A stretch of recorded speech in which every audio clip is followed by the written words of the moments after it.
Hello there and welcome. This is Mikhail or Michael speaking. As always, I want to say thank you all who decided to support me financially, be it through Patreon, PayPal, or Super Thanks. It really helps to put food on my table, and for that I must say, God bless you. Now let's talk about the situation on the front lines. First, I will touch the Zaporozhian front and then quickly talk about other fronts. We will start with the settlement of Lopkova that is located here, and there is an interesting situation developing. Now, a lot of sources are claiming different things. What is safe to say is that battle for this overall sector continues as this is where their secondary attack is happening, with the main one being here from Orikhiv. Overall, one source claims that Russians have full control over this settlement. However, this pro-Russian map claims that Lopkova is located in the gray zone without Russians nor Ukrainians controlling it.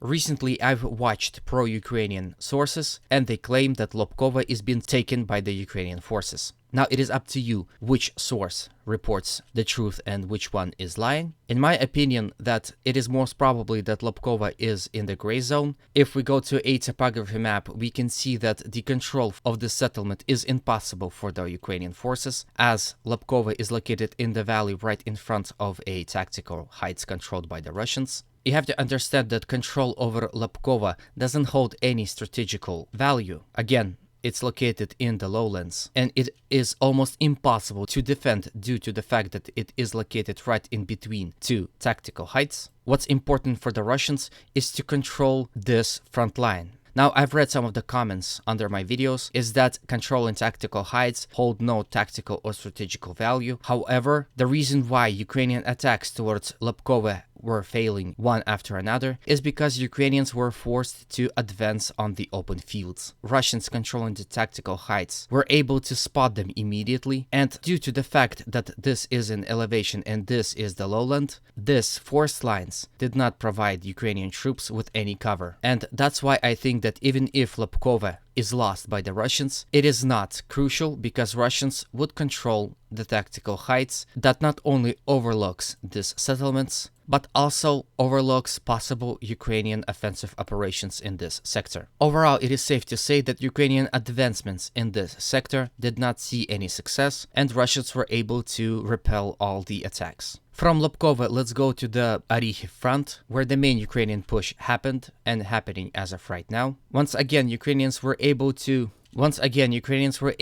penetrate first lines of Russian defense and pushed deep into Russian positions. However, this happened 2 days ago, and throughout the last 2 days they were continuously smashing against Russian lines that are located in front of the settlement of Rabotine, and as of right now did not achieve any success whatsoever. Let's once again visit topography map. Here is the settlement of Orikhiv. Here is the Russian front line as of right now. And you probably see an interesting thing as well. Ukrainians were only able to advance within open fields and lowlands. While they were advancing in the open, they were able to push Russians away due to the fact that Russians did not have strong defensive positions by using natural factors. But now Ukrainians had came very close to the Russian positions that are located on the tactical hill heights. And this is mainly the reason why they are unable to penetrate this defensive line for about 2 days. Here is an interesting picture that I also wanted to show you. So this is where they initially were able to break through Russian defensive lines.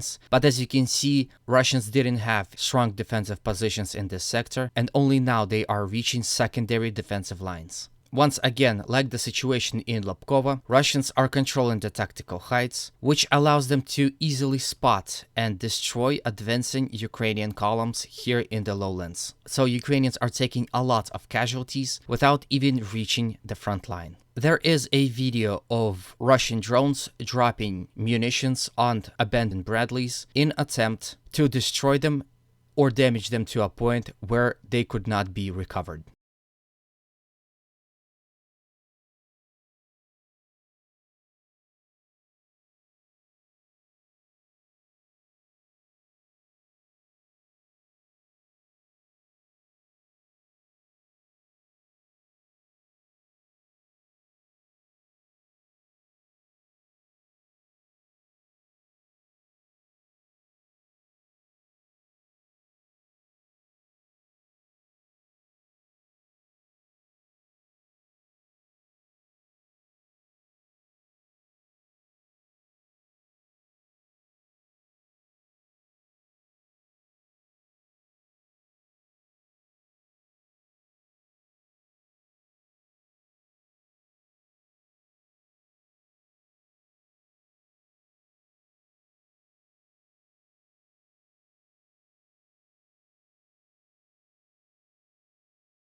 From Orikhiv, let's visit Velika Novosilka, or so-called Vremivka tactical bridgehead. Some Russian sources are claiming that Ukrainians had started to reinforce this sector. This bridgehead was a subject of Ukrainian attacks for a long time, and Ukrainians were unable to achieve any success. They were attacking all across this front line and were unable to gain any territory. As reported by history legends, it would seem that Ukrainians here developed a reformed but still territorial brigades, and perhaps this was the reason behind unsuccessful attempts here in this sector. On the interesting note, it would seem that Ukrainians were able to advance ever slightly here in the direction of Storozhove. Russians are about to lose the tactical height that is located here. With that, Ukrainians were able to establish fire control over Storozhove, Neskuchne and Blagodatne, so this could become extremely dangerous. All in all, Ukrainians are mostly concentrating their attack here, in between Rivnopol and Storozhove, in attempt to gain control over the tactical heights, but in the last few days they were unable to do so, so reinforcing this sector makes a lot of sense for the Ukrainian forces. Now, overall situation in the Zaporozhye remains to be somewhat stable. Ukrainians are attacking all across the front line. Some of those attacks are secondary and some of them are primary. However, there were no territorial gains in the last 24 hours. I must say it again that this is the situation as I recorded. I could post a video and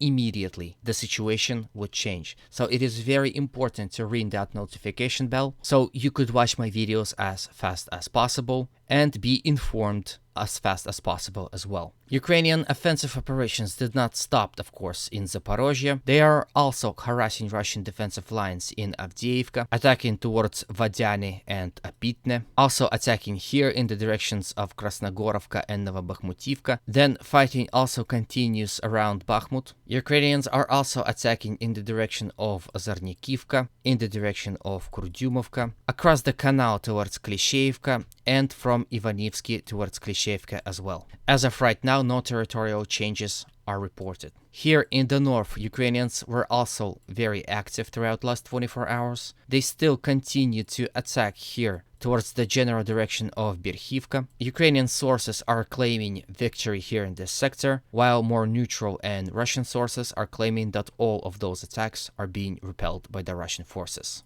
With this, I end today's video. I hope it was to your liking. If it was, you know what to do. Also, please consider supporting me financially through Patreon, as it would provide me with monthly income that will help stabilize my financial situation and move me forward to achieving my goal of working on YouTube full-time. I thank you all in advance. As always, humanity calls me to condemn all violence against human beings. Have a good day, and always remember, Russia will be free and great.